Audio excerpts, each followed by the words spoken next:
Do you know your average sales cycle? I mean the time that it takes you to be able to sell a project once you have delivered the proposal.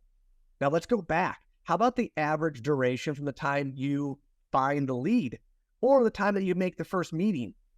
These numbers are crucial, guys, because I've always talked about having good measurements. We've talked about KPIs or key performance indicators, and this is just a small piece of it, but it's something that can help you really forecast the future. I'm going to give you just a random, and it's not random, it's somewhat real, but let's say that my close or sales cycle is 90 days from the time that the lead comes into the business, from the time the contract sells.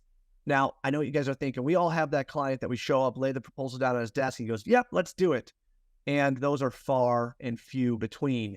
So what I'm talking about is the average duration from the client that takes you 90 days for him to be able to say, I awarded it to somebody else, to the client that awarded in 1 day. What's your average sales duration?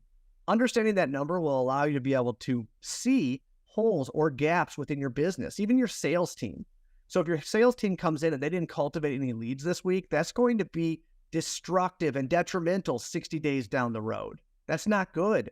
If you guys didn't deliver any proposals this week, well, that's going to be detrimental 30 days down the road. So you need to understand that every action in the sales funnel, and this goes for service and operations as well, whatever you don't do today will affect you down the road. Now, how long down the road?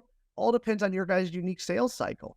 Someone who comes in and goes for a one-call close can be much less, right? Much less time, not impactful, but much less time before he feels that pain of that blankness. 1 week without quoting anything, 2 weeks without quoting anything. I've been there, guys, especially on a small contractor. When you guys go out there and you find this awesome client and you got 10 inspections to do and now you spend the next 10 days inspecting those buildings, well, guess what? There's no proposals going out for 10 days, and that's going to be a blank spot inside your book of business because you got to get all those inspections first, then you go back, you deliver the 10, and now this is where your sales cycle comes in. If it's 60 or 90 days, well, it's going to be painful. So understand, just because you guys have good metrics, just because you have some of that stuff, there are some additional details and numbers that can really help you understand what the future is going to look like. So my name's Chad Westbrook. This is just a small part of Make Sales Work, guys. If you haven't checked it out, www.makesaleswork. We are here to be able to help sales reps get the training, the process, the questions that they need to really find that problem or that goal. And then War Room. If you guys haven't checked out War Room, this is a sales leadership mastermind. I personally had this issue when I was growing throughout the industry. I didn't have anybody to be able to really mentor and help me on the sales side.